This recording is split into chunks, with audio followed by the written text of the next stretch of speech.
And welcome to New Jersey Now. I'm Harry Martin. After a very tight and often heated battle for the Democratic presidential nomination earlier this year, the party rolls into Denver, Colorado for the 2008 Democratic National Convention, where all eyes are going to be on presumptive nominee Barack Obama. But it's also an historic moment as the senator from Illinois prepares to become the first African-American nominee for the highest office in the nation. Well, joining me right now is Superdelegate Congressman Steve Rothman, who also serves as the Obama campaign's Northeast Regional Co-Chair. Also, Newark Councilman Ronald C. Rice, who is a delegate at large at this week's convention. Welcome to you both. It's nice to see you. Congratulations on your superdelegate status and your co-chairmanship, of which you really aren't the co-chair, but you're the single chair for Northeast, right? That's correct. Thanks, Harry. You were both early adopters of the Barack Obama campaign and his nomination. Why'd you do that? Why'd you jump on the bandwagon so soon when everybody else was saying at that point, hey, we're not so sure about this candidate? Well, you know, most of my colleagues in the 8 northeastern states from the House and Senate had already endorsed Senator Clinton. A few of them had not endorsed anyone. But I'd read both of Senator Obama's books. I'd met him a number of times, had a number of conversations with him, and I found him to be an extraordinary person, smart, tough, conscientious, and judicious, somebody with great judgment. I had known Senator Clinton for many, many years when she was First Lady and then a candidate for U.S. Senate and then the U.S. Senator from New York, the junior senator, and I had a lot of admiration for her. But I knew this one was something special. Senator Barack Obama would make an extraordinary president, and I thought would be our best candidate and our best president. For me, it was about him being the personification of the prescription for what ails America. I think he's uniquely qualified, both in who he is in his person and where he stands on issues. He's new, and it's not just new in a euphemistic kind of change kind of way.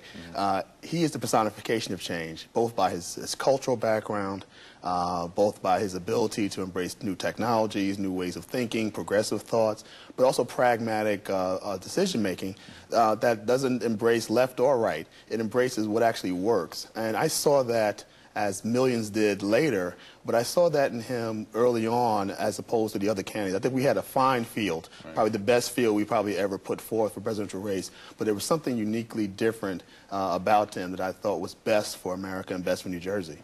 Let's talk about the convention itself, and I don't mean to disparage the convention, either the Democratic or the Republican, but I mean, in both parties, it's really kind of a foregone conclusion who the nominee is going to be. So what is the convention going to really accomplish? What does it do? Well, firstly, it's going to allow the Democrats to unite behind Senator Obama, to get us all in one place, to hear his platform, to hear a number of wonderful speeches. But it will also be an opportunity for the people of the United States who don't know a lot about Senator Obama to really appreciate the difference between Senator Obama and Senator McCain. Senator McCain has been in Washington for 26 years as a congressman, as a member of the Senate, someone who voted with President Bush more than 90% of the time. Senator Obama has been a United States Senator, state senator from Illinois for 8 years before that, and he's someone who is, as I said, brilliant, tough, conscientious, with great judgment, who will move us forward, not the politics or the policies of the past, such as the Bush-McCain energy policies and economy policies and foreign policies that have caused so much of a problem for us. You talk about uniting the party. How is it going to work trying to get all of the Clinton supporters, and they're extremely vocal, and there's a relatively large number of them. She's going to be put into nomination, the way I understand it. Is that correct? I mean, her name is going to be put into nomination, and that's supposedly going to assuage some of the kind of ruffled feathers, some of the tough feeling that happened before. I mean, is it really going to work? Is that going to really be enough, do you think? Oh, absolutely. You know, Senator Clinton ran a historic race, the first serious female candidate for a major political party. She got 18 million votes because she was so qualified and would have made a great president. The party in the end thought Senator Obama would make a better president and a better candidate.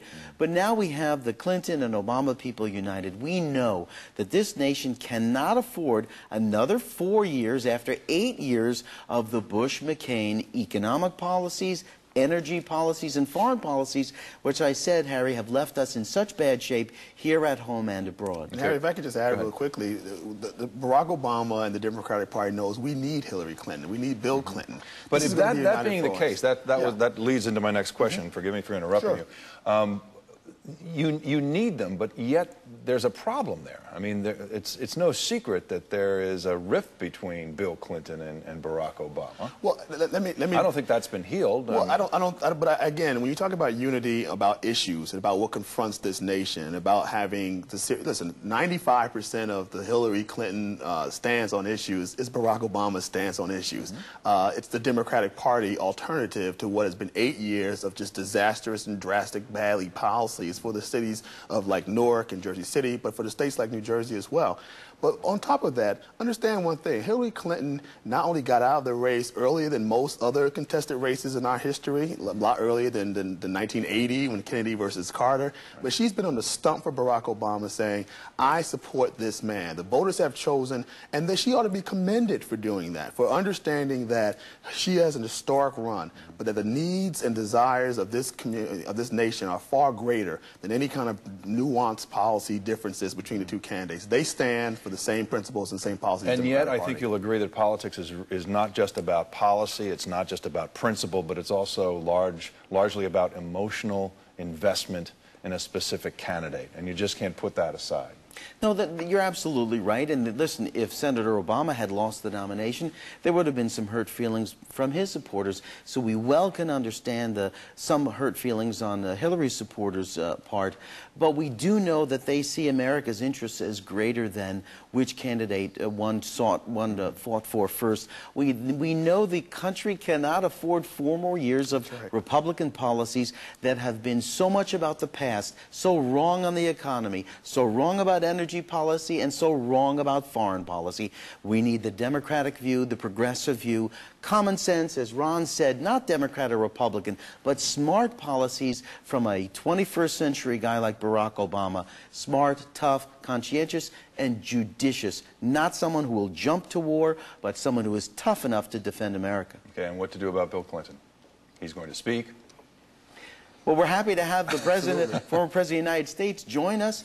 He's a very popular figure for good reason. When he was president of the United States, we had 8 years of prosperity and surplus. It was those Democratic policies, although he did work with the Republican side of the aisle on many issues, and that in that way he and Barack Obama are alike.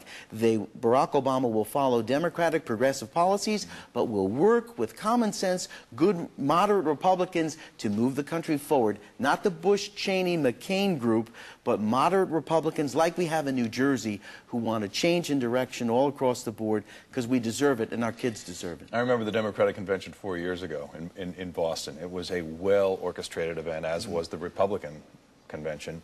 But there were no surprises. There didn't seem to be any spontaneity in either convention, which to me was just a little bit disappointing. Are there going to be any surprises that you can foresee here, or is it going to be a pretty well-orchestrated event? I don't know if it'll be surprises, but I think the way this convention is being set up is earth-shattering. The fact that we're going to Invesco Field, 75,000 people, we're including more than just delegates and media. We're including average citizens from Colorado and all across this nation to be part of this. When we go to that Invesco Field, when he accepts the nomination, we're all going to get on text phones, and we're all going to start making phone calls, and we're actually going to work at the convention, calling our friends, calling out folks. You're going to see a working convention of folks that actually exemplifies the grassroots politics of Barack Obama during the primaries. That's the way we're going to win the general election. So you're telling me that everybody at the stadium, all 75,000 conventioneers at the stadium, they're going to start working the phones that night? You better believe it. Right? You better believe it. Yeah. That's never been done before. No, it has never been done. Absolutely. I'm hearing that there's no cell service inside the Pepsi Center where they're holding the convention itself. I mean, that's what I heard. So I haven't confirmed that until we actually get there. We have a feeling that the world is going to know what's going on inside the convention center and be delighted by it. Americans are going to see the future, not politics of the past, not policies of the past that have failed, but the future of America. Great young Americans ready to take this country in the right direction. Steve Rothman and Ronald Rice, we thank you very much for joining us. It was terrific speaking with you, and I hope to see you both at the convention. Thanks, Harry. Look forward to it.